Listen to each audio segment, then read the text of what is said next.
Assalomu alaykum. Kitob o'qishmon beri avlodlar torbetiga xush keldingiz. Mening ismim Nuriya Rahman. Men hozir Gretsiyaning Paris oralidagi Nausa deydigan kichik bir kentda qizim bilan qisqa bir necha kunlik ta'tilga keldik. Aslidagi planimizda dengiz bo'yiga berib asar o'qib beray degan, lekin shamol sal kuchliroq, shunga uyda o'qib beray dedim. Xo'sh, bugun danliq yozuvchimiz marhum Ahad Turdi akaning "Men suv ichgan daryolar" degan bu kitobiga kirgizilgan Seringulli ko'yildagi kishilar degan temada yozilgan bir yurish asarlardan "Qani u go'zal misra, sho'x kulkilar" degan asarni o'qib beraman.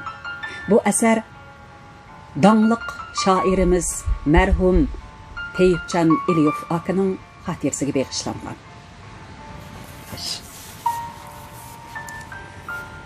Qani u güzel misra, sho'x kulkilar.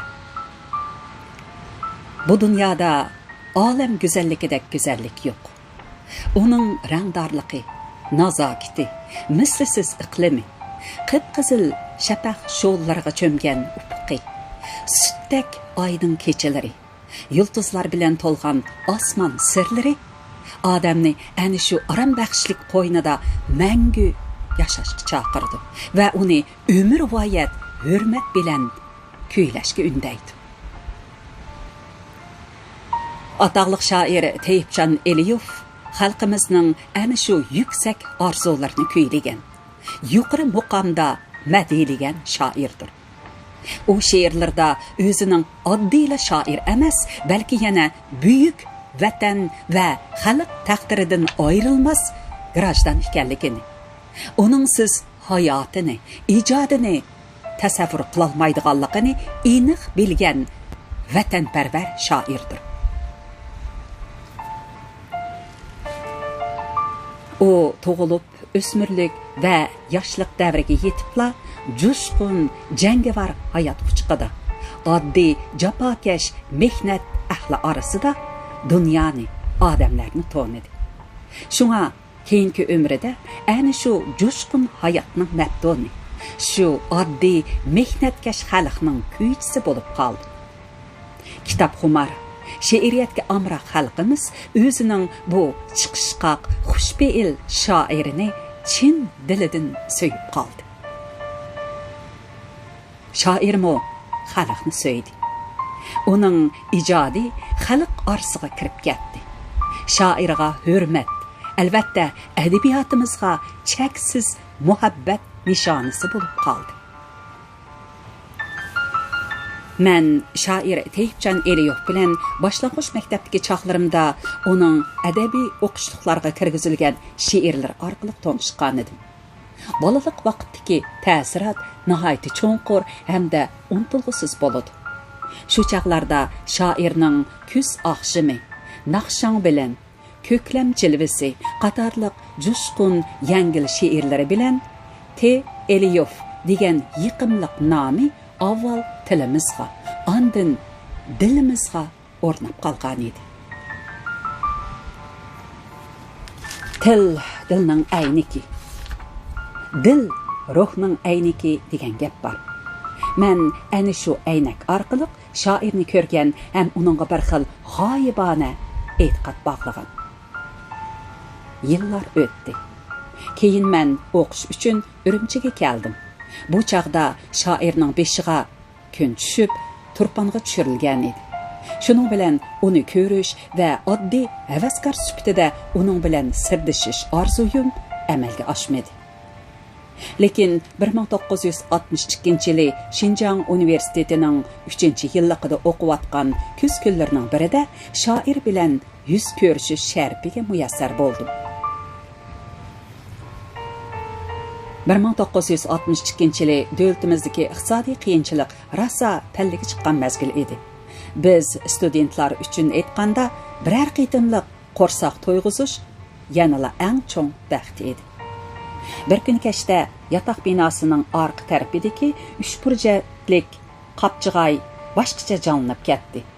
Butun binodikilar uxlab, jahon tinchigan vaqtda bu yerga 7-8 saboqdosh yig'ilib qo'rsoqning g'amini qilavatdik. Go'yo osmondagi yulduzlarning bir qismi bu qapchig'ayga ko'chib tushgandek bir necha yerda vol-vul o't yalqini ko'rinadi. Biz tosh va kesaklardan bu yerga kichik o'choqlarni yasab, das va kurushkalarda sabza, yong'yu qizilchilarni qaynatib. Biz bu ne'matlarni bugun atiganda maktabning dehqonchilik maydonidagi kuzlik sayko'ktatlarni yig'ish amgakiga qatnashganda nazoratchilarning ko'zini g'alt qilib o'g'irlab tiqishtirib, etizliqqa ko'mib qo'ygan yerdan texi helala elib kelgan edi. Qiziq parang, ko'ngillik suhbat bilan sabza, yong'yular yeyilishga boshildi. Bundaq so'rinda har kim o'zining mahoratini, iqtidorini namoyon qilishga aldiraydi. Hech bo'lmasa biror yangilik bilan boshqalarni hang-tang qoldirishni o'ylaydi. Buradirim Ablimit Ismoil pat-pat yanchiqo'ga qo'lini silib bir narsani tutib qo'yatdi. Ko'nglida buni ko'rsataymi yo'q degan delg'ulliq hukm suratdi. Oxir uni savog'dashlik, dilkashlik mehri yangdi bo'lg'ay, yanchig'idagi to'rt puklangan qog'ozni olmoqchi bo'lib qo'lini soldi. Ammo qog'ozni elishdan burun larzon, ammo do'lqinliq ovozda buni bir ko'plit she'rni o'qidi. Avlodlardan avlodlarga qolganman.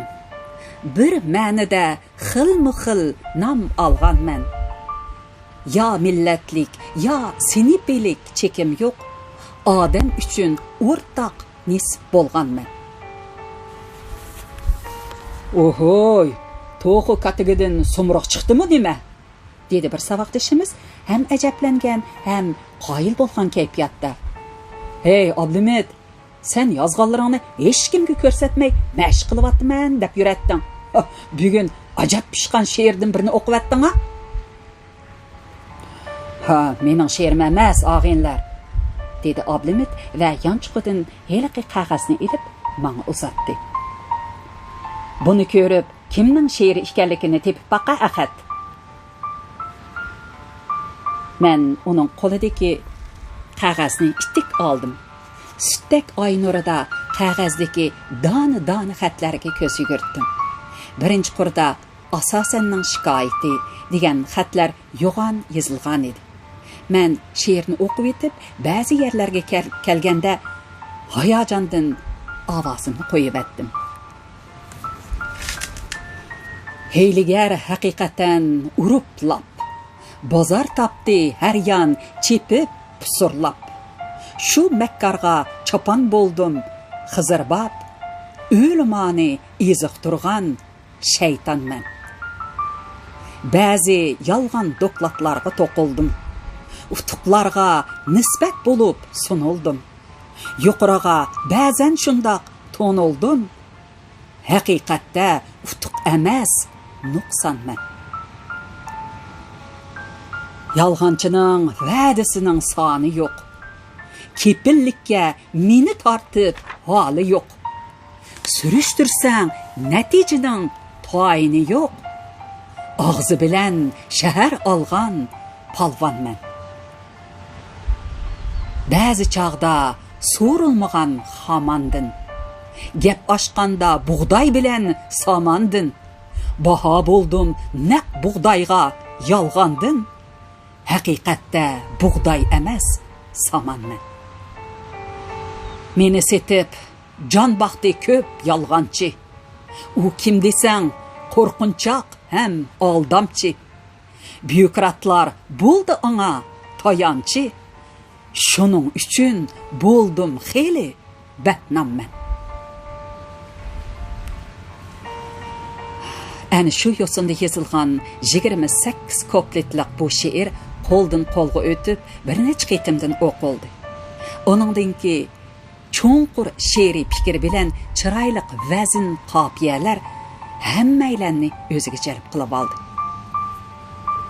Kimning she'ri bu? So'rdi ravobchi saboqdishimiz Mahmud qiziqib. Ajabmi yurak cho'ng shoir ekan-ku bu.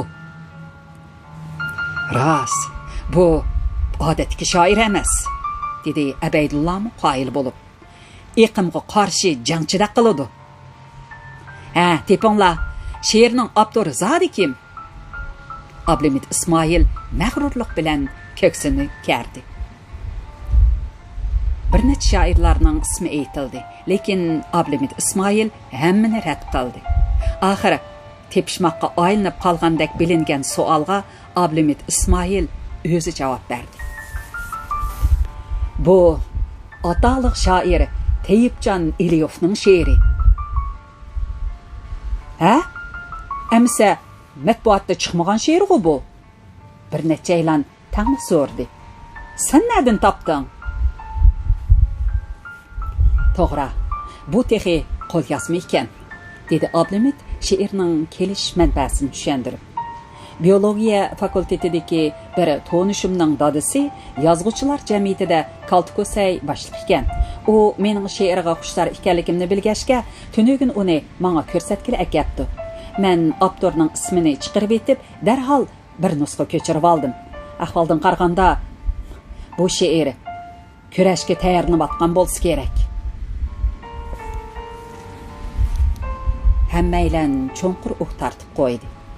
Mana shu she'rning turtkisi bilan men Ablimit Ismoil va Turpalliq she'r havaskari ham ravob oshiqi Mahmud uchimiz atkashda Teyipcan Eliyevning uyiga berib, hol so'rab kelish niyatiga keldik.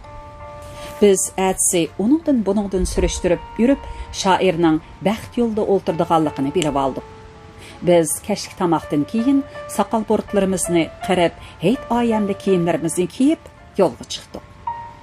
Maktabning oldidagi bekatdan yarim soatda aran birsi keladigan avtobusga o'ltirib, Nanming, ya'ni Janubiy Qovqqa keldik va u yerdan piyoda minib baxt yo'liga yetib keldik. Chiroyli pasonda selingan 2 qavatlik ozoda binolarni aralab yurib, Teyipcan Eliyevning 2 qavatdagi uyini asoqla topdik. Eshik oldiga kelganda nima uchundir tengirqab turib qoldik. Heyqish, qo'rinish bizni dilg'uliq qilib qo'ygan edi. Oxiri men jur'atga kelib eshikni qoqdim. Ta'limimizga shoir uyda ekan. O'ttir yoshdan halqagan, g'unchi bo'y, qarimutuq, xushxuy bu odam bizdek notanish mehmonning bemahal tashrifidan hayronmi qolmadi. Bizni qizg'inlik bilan mehmonxonaga boshladi va bizning tortinib, qo'rnib o'ltirganligimizga qarab, ochiq ko'ngillik bilan mundaq dedi. Nimandaq tugilib ketdinglar? Inikang tovardak ichilib, yeyilib o'ltirmamsizlar. Bu gap bilan oradagi heyqish, tortinish deganlar ko'tarilib ketdi. Shoir o'zi paypetdak bo'lib dasturxon tayyorladi. Choy quygash ahvolimizni so'radi. Desam demisam, Xinjiang universitetining o'quvchilari sizlar. Isminglar nima?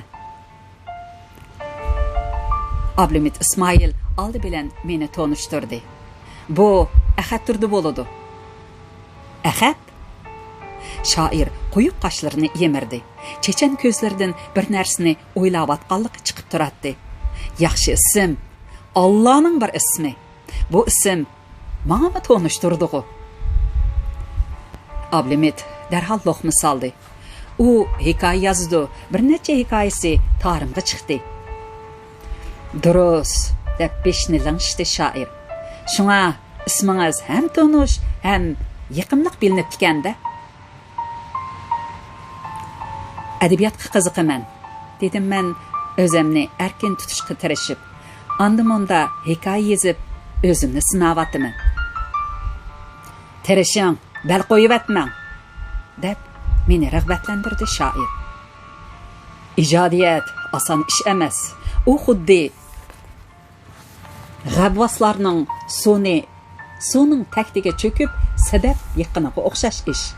Lekin tirishqan, irodalik odamlar uchun eng cho'nqur suv ostidagi marvoyitni suzib olishmi tas emas.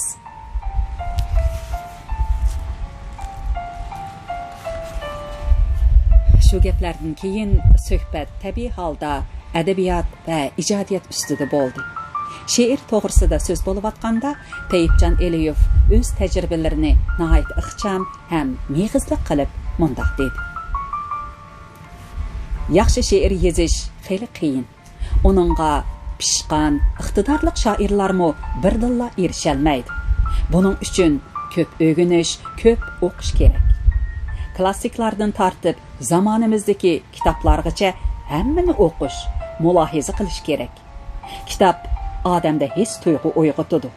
Odam qalbida yaxshi orzu tilaklarni tug'diradi.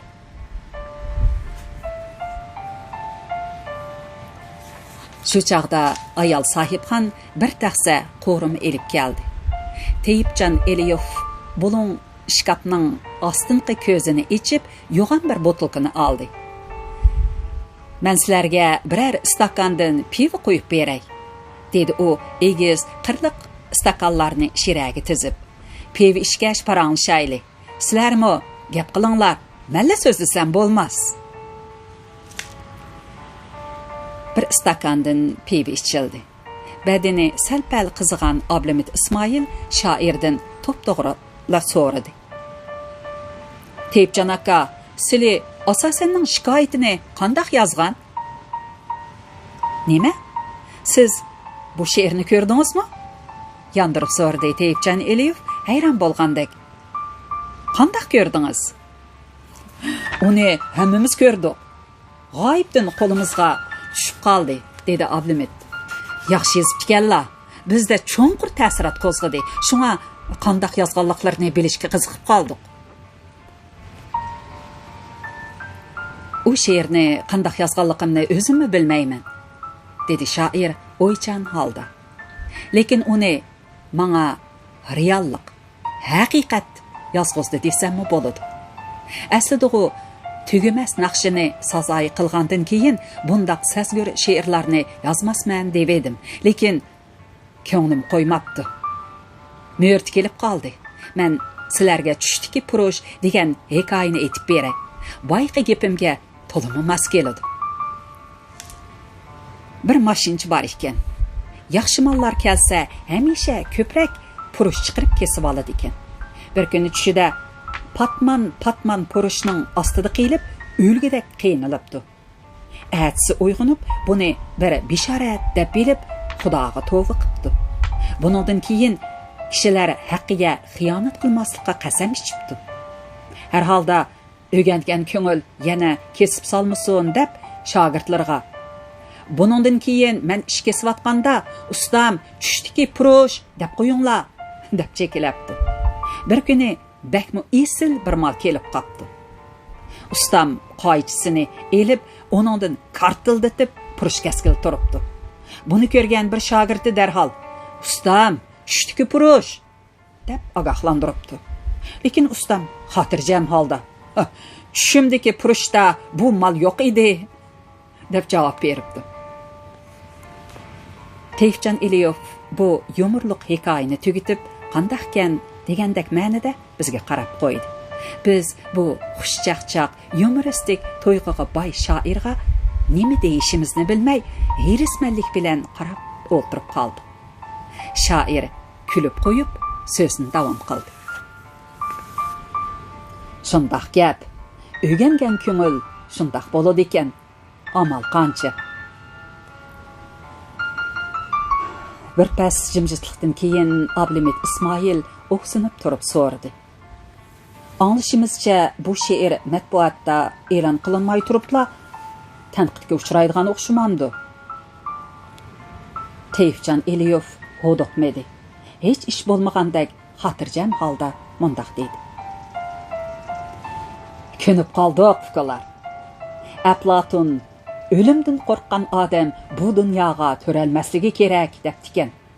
Yozuvchi, shoir bo'lgan odam tanqiddan qo'rqmasligi kerak. Tanqiddan qo'rqsa, yozuvchi, shoir bo'lolmaydi. Nima uchunki biz haqqa tanqid, kurash deganlar bakla omroq.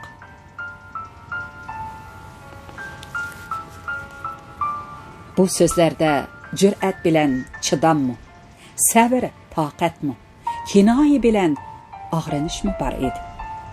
O'zaro hurmatga, ishonch va qizg'inlikqa to'lgan suhbat xeyli uzoq davom qildi.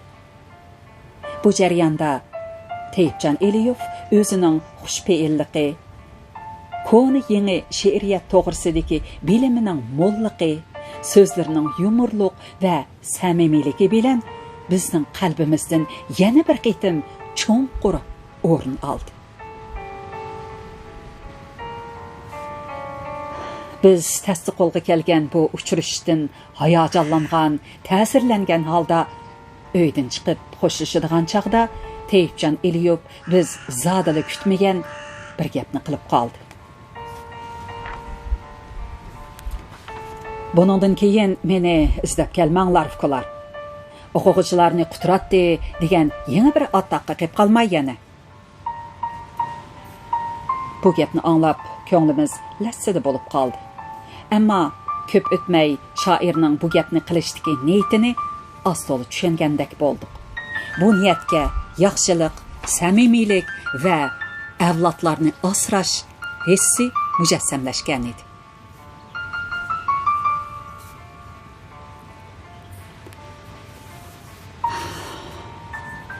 Biz baxt yo'lidan piyoda minib maktabga borg'ucha nurg'un paranglarni qilishdik. Parangning markaziy nuqtasi yanala Teyipjon Eliyovning taqdiri va uning she'riy ijodiyati ustida bo'ldi. U Asasenning shikoyati nomli bu hajviy she'rda xalqning dasturxoni asossiz raqamlar va asossiz iboralar bilan pardozlanib kelayotganligini oshkora qamchilagan. Tog' xamallarning saxta ma'lumotlar ustiga tiklanayotganligini qattiq ayblagan edi. Shoir buningga o'xshash kuchlik tanqidiy kuchga ega satirik she'rlarni burunmi yozgan. 1955-yili yozilgan Valaqdak Grupning o'limi nomli satraning bosh qismidagi rahmatlik og'inam Valaqdak Grup og'zidan jon bergan. Bundoqlar ko'p-ku. O'lganning aybini ko'chilash gunoh. Maylila, Xudoning rahmati ko'p-ku. degan misralar hozirgacha kishilarning og'zida yopinib yurmandi. 1957-yil yozilgan Song mudirining ziyondashga qarshi ajoyib tadbiri to'g'risida qo'shoq nomli hajvi she'rdiki, Xudo degan bandiga ditni qo'shib bermasa, kishigami tas ekan, o'zigami dar desa degan misralarni xuddi aqliya so'zdak xalq arsida eqib yurmandi.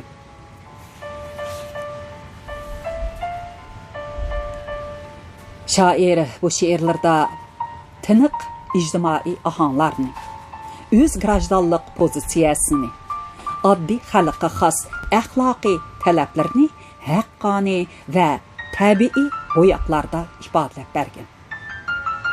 Viktor Hugo kulki oftobdir. U inson yuzidagi qishni haydaydi deydi. Demak, hajvi satirik she'rlarda kulki bo'ladi. Shoir kulki qamchisi orqali turmushimizdagi, ingimizdagi soxtalikni, yolg'onchilikni qamchilaydi. Albatta, bunday qilish uchun yozuvchi shoirda jur'at, jasorat bo'lishi kerak.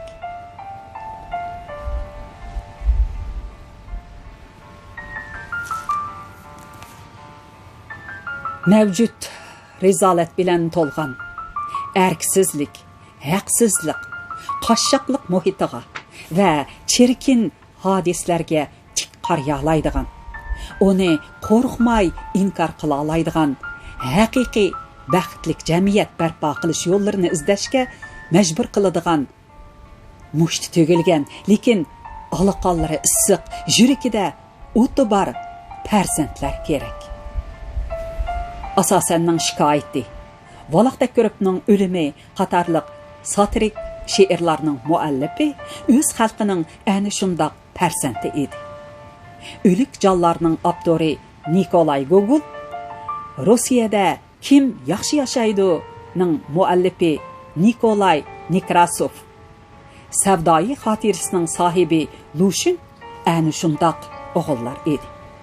Ular satira tig'i bilan yovuzlikni, zulmni, razillikni to'murig'icha ko'ydirishga qodir edi. Haqiqatni yezish yozg'uchi shoirning burchi. Darvaqa, odam haqiqatni aytolmagan joyda qandoq qilib ma'naviy kamolat namoyon bo'lsin? Chala haqiqatdan ko'ra yolg'onga yaqinroq turadi. Vaholanki g'albisi ko'p oilaga onda sonda mehmon orlig'andak satira janrig'imi kamdan kam shoir yuragi petinib qo'l uradi. Buningdan sirt satirachi bo'lish uchun alohida to'g'mi dit, zahar, shakar aralash o'zgacha bir iste'dod kerak. Eng yomoni bu janrni rag'batlantiruvchilardan ko'ra palasqoqdi qiladiganlar ko'p. Amaldorlar yoki nopuzliq boyvachchiga o'xshab qoladi. Ba'zida ehtiyot qilib voqelikni o'ttir asrga taalluq qilib bayon qilsangmi, ammo o'zing yaratgan qahramoning o'zingga qarshi go'ra ko'tarib, baribir 20-asrdan chiqib keladi. Aslini olganda adabiy tanqid badiiy asarning shuhrat tepishida muhim rol o'ynaydi. Ammo tanqidchi qandoqli bo'lmasin, yozg'uchi shoirning ustozi emas. Meningcha u adibning do'sti, darddishi, maslahatgo'yi, ilhomchisi bo'lishi kerak. Joyida qilingan tanqid adibni qoyil qiladi, xo'shal qiladi. Vaholanki ko'p hollarda asarlaringiz ustidagi asossiz maqtash yoki asossiz tanqidni o'qiganingizda ajablanasiz. Tova, men nima dedim? Tanqidchi nima da'vatidi? Bu xuddi apandimning bir latifasiga o'xshash ish. Bir kuni Nasriddin apandi birsining beg'iga o'g'irlikqa kiribdi. U shaptol shexini egib, hamda bir necha tal shaptolni o'z ishiga bog' egisi tutib elib, "Nimishqa o'g'irlik qilsan?" desa, apandim, "Sen nimishqa xotiningga kalash elib bermiding?" deb bog'dan so'rasa, tog'dan kelgan ekan. Mayli asossiz maqtash bo'lsin, mayli asossiz tanqid bo'lsin, o'xshashla o'qirmanlarni chalg'itadi.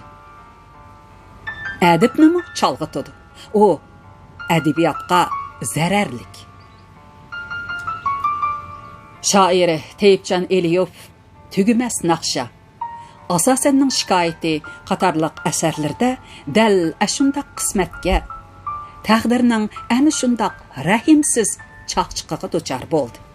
Bu xuddi haqiqatning chirig'i ko'pincha ko'tirgichining qo'lini ko'ydirdi degan hikmatning o'zi edi.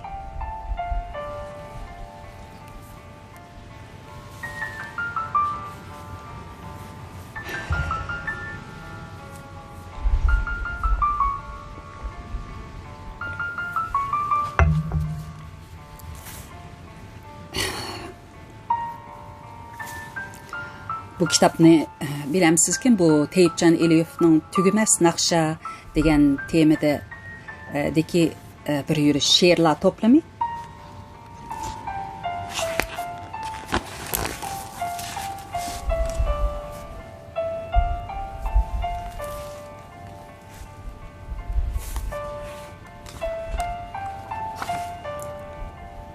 Bu she'rlar to'plamidan Valaq Takribning o'limini bu asarga qo'shib o'qib beray.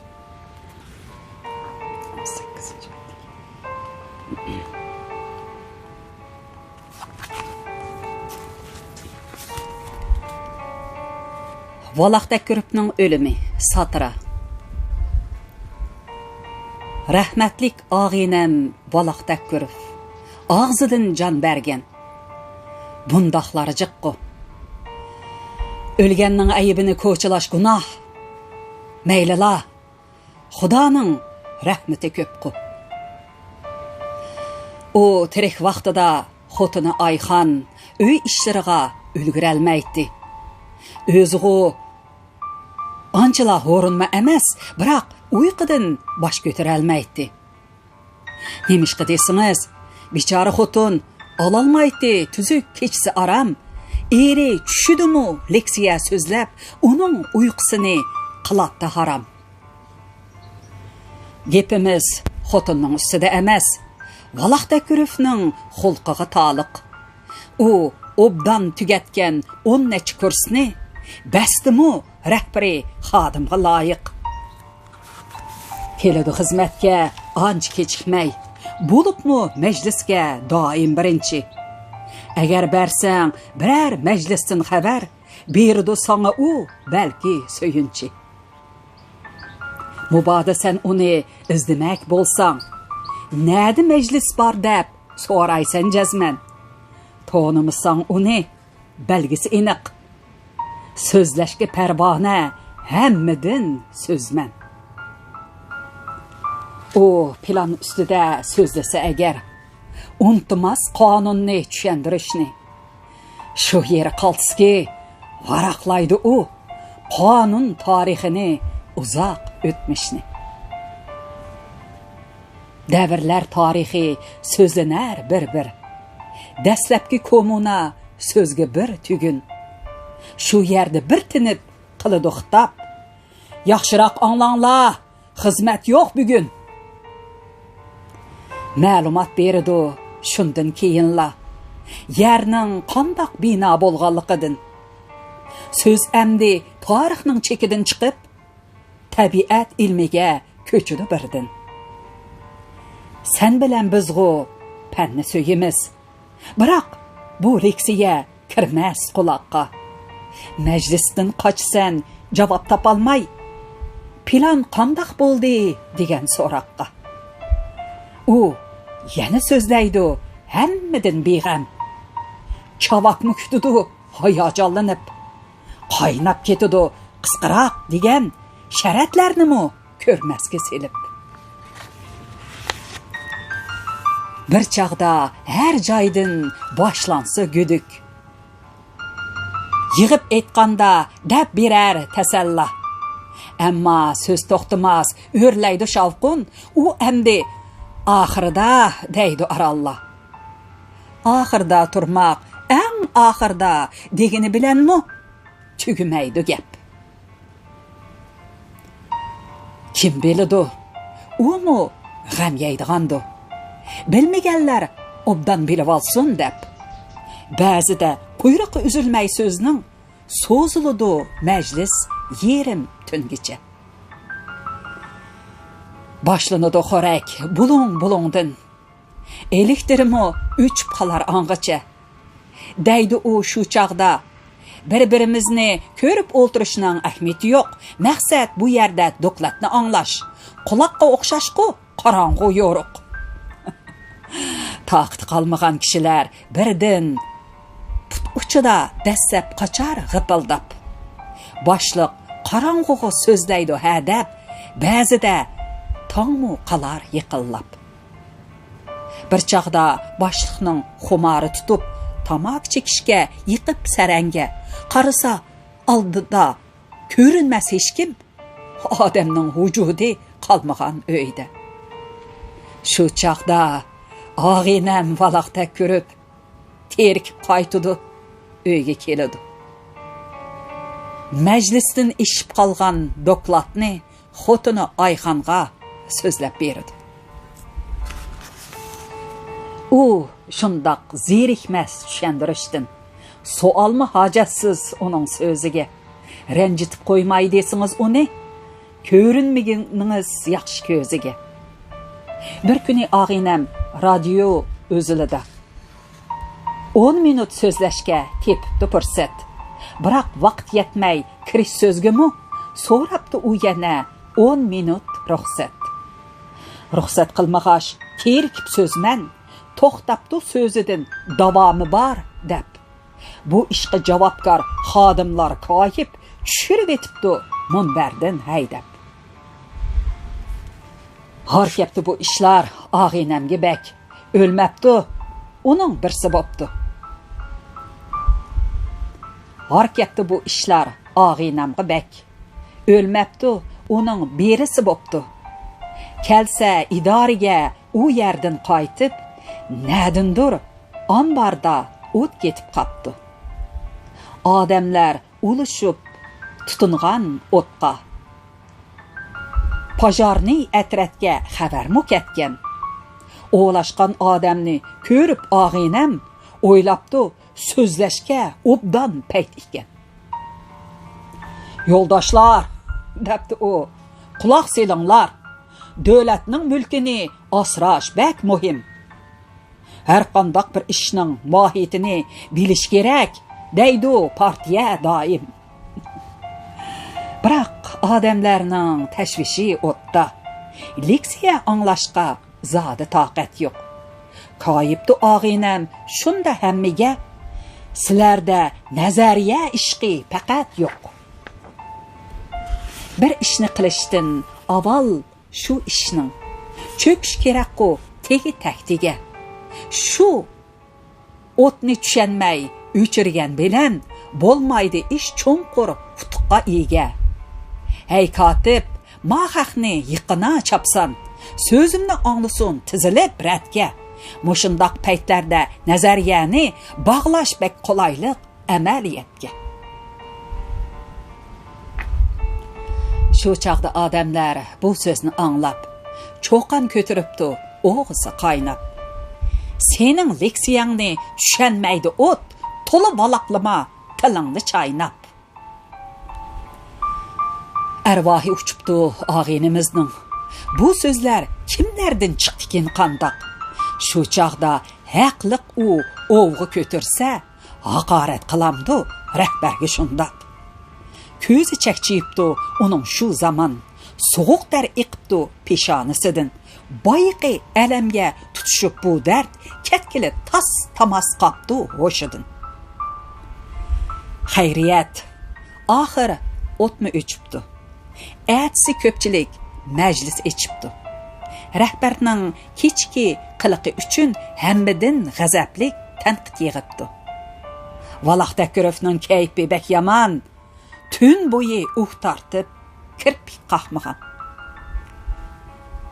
Tünögün bolungan ahanet azmı? Hiç qachon u bundaq alam tartmagan. Tanqidni anglamak texima ig'ir, qutulishqa izdab ko'ribdi chora. Oxiri tanqidni bir yoqqa qayirib, dokladga tushibdi, yana bechora. G'olg'oli boshlanib ketibdi shunda. Bas yetar, nimanda quruq gapchisan? Vaqtga xiyonat sapsatan sening. Mohiyatda cho'ng xiyonatchisan. Bu ahanetlarga chidolmay so'zman. Tiringida orqaga uchib ketibdi. Hammaning diqqati buzilib birdan majlisni shu yerda darhol yepibdi. Xiyonatchi bilan chiqqan hodisa shu kuni yuqoriga berib yetibdi. Ularmı tekshirib bu atalmani asosiy jihatdan to'g'ri tepibdi. Yuqoridan shundoq bahoni anglab, xo'rliq va hasrat qiynadi uni. O'ylamagan edi bundoq bo'lar deb, boshqacha edi-ku uning tutgani. U tinmay so'zlasa, hamma anglasa, qo'l astidikilar chalsa chabakni. Rahbarlik bularni ishlab tushunsa, tapqini emasmi oltin tabaqni. Nazardan tushdi u, to'kildi obro'y. Endi nima huzur olsun hayotdan. Ah, sherin orzulari asqatmading-ku. Qutqizib olsangchu egangni darddan. Alamlar ilkida cho'nqur urib, o'ziga so'zladi so'zman apandi. Ko'tirib yurarman bu boshni qandoq, o'lginim yaxshi-ku, o'ldim-ku amdi. Balikin og'inam valoqda ko'rib, rost o'lib ketdimi, bilmayman buni. Bu ishni unchila surishtirmanglar. O'lganga hisob-ku, o'ldim degani. ming ig'iz gap qilgan o'lidu debdi. Darbaqa og'inam shu vajdin o'ldi. Unugu chiroyliq uzutib qo'ydik. Endi gap tiriklar ustida qoldi. 1955 yil. Xo'sh, bugun mushargacha o'qib beray. Davomini kelar qitimliq anglashimizda davomlashtiramiz. Kitap o'qish munberimizdagi o'zingiz yoqtirgan asarlarni ham bahrlashni unutmang. Agar kitap o'qish munberimizga texi mushtari bo'lmagan bo'lsangiz, darhol mushtari bo'ling. Maqul emsa, kelar qitimliq anglashimizda ko'rishaylik. Aman bo'ling. Xayr, xush.